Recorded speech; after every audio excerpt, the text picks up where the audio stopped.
Hello, it's Glurmit here, and today we're going to be going over what I think is the best route for a new free-to-play account if you are starting a game today. The reason I made this video, or the reason I'm making this series, is because I believe that a lot of people rush GLs thinking that's the best route forward. I mean, I've done it on one of my small accounts, so I can vouch for you when I say it's not the best. It's not the best route. Yeah, there's positives, but it takes so long, and with crystals moving to GEC, rushing a Galactic Legend does not guarantee you a good crystal income. It did before because of Squad Arena, but right now, like if you rush Supreme Leader Kylo Ren, or if you rush Sith Eternal Emperor, which are the two most common rushes, you're not really gaining anything substantial in GEC. Obviously, you will in the end because you're getting two Galactic Legends, but it's a long time to get that payoff. So this series is going to basically be me playing on a new account with the sole aim of building a GEC focused roster. In the background, you will see a lot of gameplay from the beginning of the game. Nothing too important. It's just basically playing through the tutorial, unlocking the basic characters, like here we've unlocked Old Ben. Okay, so I think going forward, the best character to farm early on would be Starkiller. He only requires 4 relics, 3 of them are Cantina farms, and 1 of them is a hard node. Now when they're accelerated, this will go even quicker, but I see no reason why you can't get Starkiller by the time you hit level 85, or possibly a month after, if you farm efficiently and focused. Focused farming is key. So why do I think Starkiller is the best idea farming wise for a new account? So Starkiller is a low maintenance team early on. Okay, granted, late game you're gonna need characters like Visasmar, possibly Mace with Zetas, you know. But for the most part, you just need a Sith, a light side, unaligned Force user, a dark side unaligned Force user, and a Jedi. Now, my proposed lineup to make Starkiller usable at a low tier, which is the idea of this account, and I will show that at the end of the video because I'm going to show you all my favoured characters and the farming, like the characters I'm farming up. Although I will be covering throughout the videos, so please stay tuned for that. So, I think you can do a low maintenance Starkiller team. So for example, Emperor Palpatine, Mara Jade. They're 2 easy characters to access, and throughout the footage you can see that I'm focusing Phoenix early on. With Hera, she's a Cantina farm very early on, and in a space of 2 days I've already got her up to almost 5 stars. So she isn't hard to farm. The next character you'll see who pops up later in this video is Chopper. Chopper, again, if you're doing Cantina farms, now you can do 3 Cantina refreshes early on easily. It's also going to help you level up, so I do recommend that. So, by doing Cantina refreshes, you can use the currency to buy Chopper. I buy 10 shards a day, so it's going to take me about a month to 7-star him based on that. In fact, it's probably going to be less, because as you level up, you get more energy. So why am I focusing Phoenix? Okay, so the reason I decided to go for Phoenix early on is because by unlocking Palpatine, you give yourself an Empire team early on, because you are going for Mara Jade as part of the Starkiller farm. So it'll give you Mara Jade and Emperor Palpatine, which can beat the majority of teams early game. And GAC wise, Geos are very common. Well, they're not an issue for Mara Jade and Palpatine. So getting these 2 characters working early on is a very good idea. Also, Phoenix opens the pathway to Thrawn. Now, whilst Thrawn isn't a necessity for this farming guide, or this farming plan, he can slot into that team if you wish to invest in Phoenix a little bit more. We will be doing that on this account. So, the idea is to end up with Palpatine lead, Mara Jade, Starkiller, Mace Windu, and then Visasmar or Scavenger Ray. It doesn't really matter, you're just going for the conditions on Starkiller's ability. So that is the idea. The idea is that by getting Starkiller early on, you will dominate your GEC.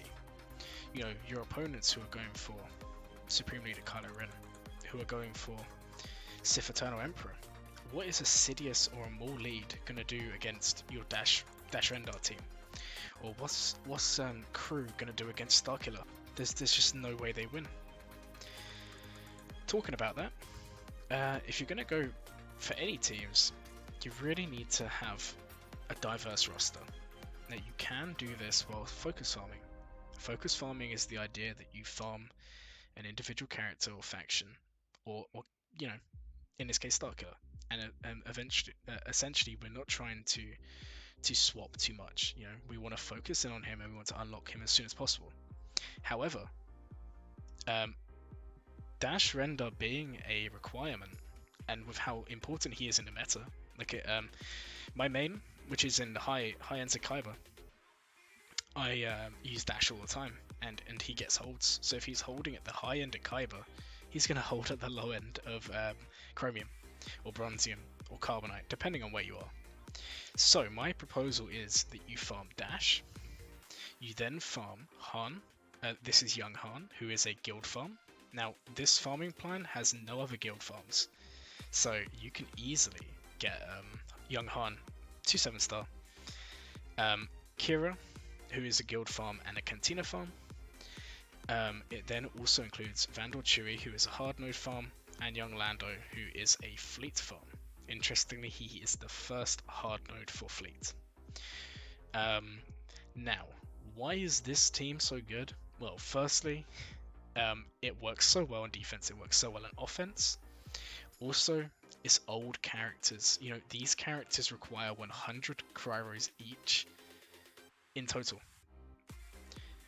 Now, for those of you who are new to the game, cryotechs are one of the hardest gear resources to access.